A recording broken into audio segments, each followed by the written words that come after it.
কালে মূর্তিকে লাথি মেরে ভেঙে দিয়ে সে বুঝাতে চেয়েছিল মুসলমানরা বিদ্বেষী, এরা অন্য ধর্মের প্রতি কতটা ঘৃণা পোষণ করে যে মূর্তিকে তারা লাথি মেরে ভেঙে দেয়। অথচ স্বয়ং হিন্দু ভাঙছে। সুপ্রিয় ভাই বোন, লক্ষ্য এবং উদ্দেশ্য কি? ক্যামেরা বন্দী হলো, ধরা পড়লো বলে মনে হলো সে হিন্দু। যদি ধরা না পড়তো, ক্যামেরা বন্দী না হতো, তাহলে এটাকে কেন্দ্র করে আপনার গন্ডগোল বাঁধানোর একটা প্রচেষ্টা চলতো যে মুসলমানরা মূর্তি ভেঙেছে। তারও কিছুদিন আগে আপনার নদিয়ায় সরস্বতী মূর্তি ভাঙল, 4 জন ধরা পড়লো, তার মধ্যে একজন বিজেপি প্রসেনজিৎ দাস। লক্ষ্য উদ্দেশ্য কি? যারা রাম মন্দির করে, যারা ধর্মকে সামনে রেখে রাজনীতি করে, তারাই আবার মূর্তি ভাঙে। কেউ ভাঙে কালী মূর্তি, কেউ ভাঙে সরস্বতী মূর্তি। লক্ষ্য এবং উদ্দেশ্য কি? ধরা পড়লো বলেই হলো সে বিজেপি বা হিন্দু। যদি ধরা না পড়তো তাহলে মুসলমানরা ভেঙেছে। আপনার কলকাতার মাটিতে তারও কিছুদিন আগে 5 জন যুবক গ্রেপ্তার হলো, গোলা বারুদ, পিস্তল এবং বন্দুক তাদের কাছে ছিল। কি লক্ষ্য উদ্দেশ্য? যদি ছবি দেখেন তাহলে মনে হবে এরা যেন মুসলিম যুবক, মুসলিম তরুণ। তাদের মুখে হালকা দাড়ি, প্রত্যেকে সুশিক্ষিত এসেছিল উত্তর প্রদেশ থেকে। আসলে এখানে গন্ডগোল পাকানোর লক্ষ্য এবং উদ্দেশ্যেই তারা এসেছিল। তাদের কাছে গোলা বারুদ সহ তাদেরকে পুলিশ গ্রেফতার করলো। প্রশাসন সজাগ এবং জনগণ সচেতনতার কারণে আপনার বড় ধরনের গন্ডগোল থেকে তারা রক্ষা পেল। সুপ্রিয় ভাই বোন, এই ধরনের ঘটনা বর্তমানে এবং অতীতে যদি বলি তাহলে প্রচুর ঘটনাবলী ঘটেছে। ট্রেনে ভাঙচুর থেকে নিয়ে সরকারি সম্পদে ভাঙচুর। কিন্তু এক শ্রেণীর মিডিয়া যখন নামগুলো হিন্দু হয়ে যায়, হিন্দুদের যখন লেবাস এবং পোশাকেও যখন করে, তখন সেই ঘটনাটা আপনার মিডিয়াগুলো প্রচার করে না। তবে অনেক মুসলমান নেতা এবং নেত্রী, অনেক মুসলমান ইউটিউবার তারা বলতে শুরু করেছেন, তারা বলতে শুরু করেছেন যে শান্ত সুষ্ঠু পরিবেশকে নষ্ট করার একমাত্র চক্রান্ত এক শ্রেণীর মানুষের।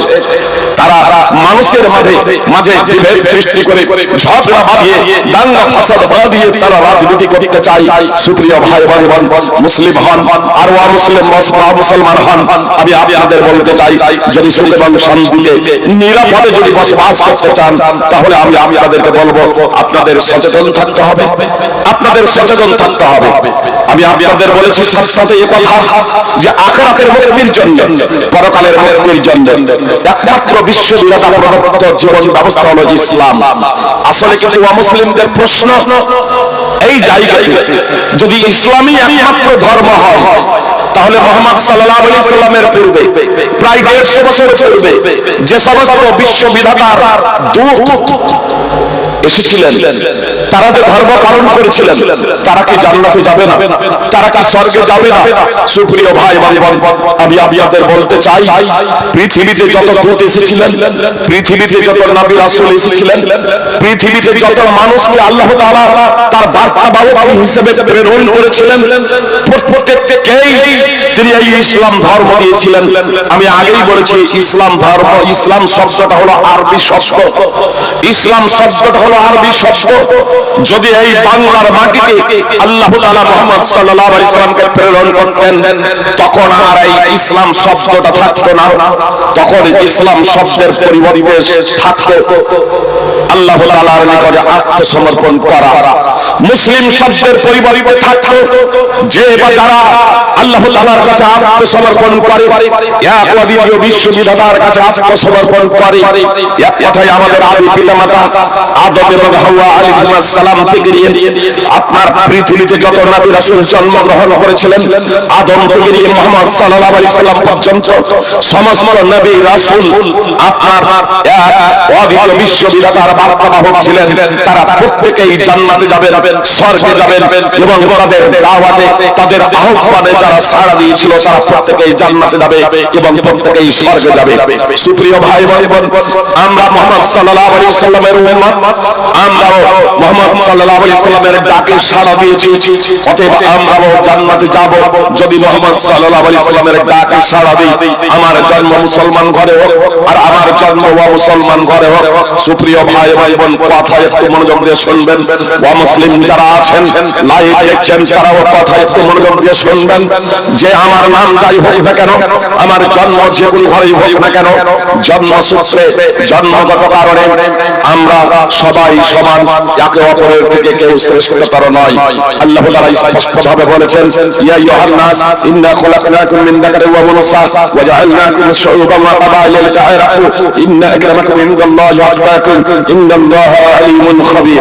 সূরা হুজুরাত 49 নম্বর সূরার 13 নম্বর আয়াত। আল্লাহ তাআলা বলছেন, হে মানব জাতি, নিশ্চয়ই আমি তোমাদেরকে একজন পুরুষ এবং একজন মহিলা থেকে সৃষ্টি করেছি। আমি তোমাদেরকে বিভিন্ন গোত্র জাতিতে বিভক্ত করেছি আপসে পরিচিতির জন্য, উঁচ নিচ বর্ণ বৈষম্যের জন্য নয়। উঁচ নিচ জাতপাত বর্ণ বৈষম্যের জন্য নয়। আল্লাহ তাআলা বলছেন, আমি তোমাদের বিভিন্ন গোত্র জাতিতে বিভক্ত করেছি আপসে তোমাদের পরিচিতি লাভের জন্য। ইন্না আকরামাকুম ইনদাল্লাহি আতকাকুম, নিশ্চয়ই তোমাদের মধ্যে আল্লাহর নিকটে সবথেকে সম্মানিত পুরুষ ও মহিলা তারাই যারা আল্লাহ তাআলার যত বেশি আদেশকে মেনে চলে এবং নিষেধ সমূহ থেকে বিরত থাকে। ইন্নাল্লাহা আলিমুন খাবীর, নিশ্চয়ই আল্লাহ তাআলা সর্বজ্ঞ, সমস্ত বিষয় সম্পর্কে সম্যক অবহিত। সূরা নিসা ওয়াল মাআদ আপনারা দেখতে পারেন, সূরা নিসার 1 নম্বর আয়াত তাফসীর সহজরত মুহাম্মদ সাল্লাল্লাহু আলাইহি সাল্লাম বিদায় হজ্জে আইয়ামে তাশরিকের মাঝে অর্থাৎ 12ই জিলহিজ্জা মিনার মাঠে খুতবা প্রদান করতে গিয়ে বলেছিলেন, ইয়া আইয়ুহান নাস, হে লোক সকল, আলা ইন্না রাব্বাকুম ওয়াহিদ, জেনে রাখো নিশ্চয়ই তোমাদের প্রতিপালক একজন, তোমাদের রব হলেন একজন, নিখিল জগতের নিয়মদাতা, পরিচালক, লালন পালনকারী হলেন এক অদ্বিতীয় বিশ্ববিধাতা আল্লাহ তাআলা। ওয়া ইন্না আবাকুম ওয়াহিদ, এবং নিশ্চয়ই তোমাদের পিতাও হলেন একজন। পৃথিবীতে যে 800 কোটি মানুষ আছে, এদের সকলের পিতা মাতা একজন, সকলের পিতা একজন, আদম আলাইহিস সালাম। লা ফাদলা লি আরাবিয়্যিন আলা আজাবি, মুহাম্মদ সাল্লাল্লাহু আলাইহি সাল্লাম বলেন, ইয়া আরাবিয়ান ব্যক্তির ওনার ব্যক্তির উপরে কোনো প্রাধান্য নেই। কোন ব্যক্তির জন্ম হয়েছে আরবে, আর কোন ব্যক্তির জন্ম হয়েছে অনারবে। মুহাম্মদ সাল্লাল্লাহু আলাইহি সাল্লাম বলেন, জন্মগত কারণে আরাবিয়ান ব্যক্তির ওনার ব্যক্তির উপরে কোনো প্রাধান্য নেই। ওয়ালা লি আজামিয়্যিন আলা আরাবি, আর ওয়ানার ব্যক্তির আরাবিয়ান ব্যক্তির কোনো প্রাধান্য নাই। ওয়ালা আহমার আলা আসওয়াদ ওয়ালা আসওয়াদ আলা আহমার ইল্লা বিত্তাকওয়া। মুহাম্মদ সাল্লাল্লাহু আলাইহি সাল্লাম বললেন, আমরা যা সাধারণভাবে অনুবাদ করে থাকি, ভাবার্থ উল্লেখ করে থাকি, তাহলে সাদার উপরে কালো আর কালোর উপরে সাদার কোনো প্রাধান্য নেই। তাকওয়া ছাড়া, আল্লাহ ভীতি ছাড়া। আসলে এখানে সাদা এবং কালো আমরা যে অনুবাদ করি, আসলে মুহাম্মদ সাল্লাল্লাহু আলাইহি সাল্লাম এখানে শব্দ আবিয়াদ এবং আসওয়াদ শব্দ ব্যবহার না করে ব্যবহার করেছেন আহমার এবং আসওয়াদ। আহমার আসলে অত্যন্ত লাল বর্ণ, মানে শুধু সাদা যদি হয় ফিকাসা সাদা, তাহলে অত সুন্দর না। সাদার মধ্যে সেই সাদাটা সবথেকে ভালো, যার পুরো শরীরে রক্তিম বর্ণ। তো এজন্য মুহাম্মদ সাল্লাল্লাহু আলাইহি সাল্লাম এখানে আহমার অর্থাৎ সবথেকে সুন্দরী, সবথেকে সুন্দরের অসুন্দরের উপরে, সবথেকে ঘৃণিতের উপরে প্রাধান্য নেই। এক কথায় রূপ সৌন্দর্যের মাধ্যমে একে অপরের থেকে কেউ শ্রেষ্ঠতর নয়। শ্রেষ্ঠতর অন্তরের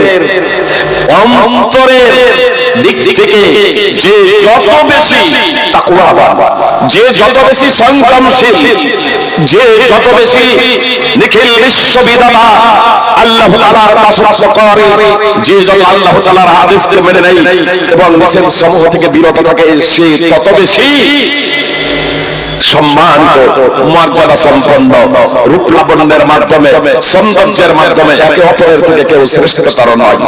মুসলিম আহমদ হাদিস নম্বর 23489।